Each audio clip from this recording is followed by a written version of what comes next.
maravilhoso. O provérbio diz que a soberba precede a ruína. Aí eu fiquei lembrando de alguns soberbos ao longo da história, que deram tudo com burro na água. Eu lembro da seleção brasileira, tinha o quarteto fantástico, tinha o fenômeno, tinha o melhor do mundo, tinha o príncipe, tinha o imperador, não chegou a lugar nenhum. Aí eu lembrei também do Saddam Hussein. O cara era o cara. Ele morava, ele tinha 8 castelos, cada um mais maravilhoso, até as torneiras do cara eram de ouro.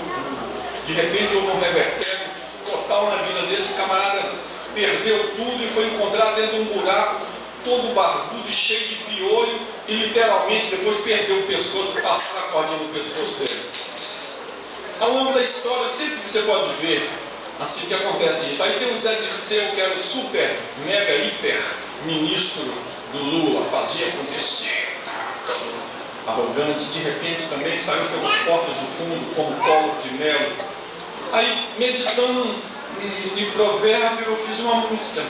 E eu coloquei o nome da música, Nada Ficará Impune. Mas o pessoal falou, não, o nome dessa música vai ser Mensalão. Eu falei, como seja Mensalão? Aí virou Mensalão. E ela disse assim, ó.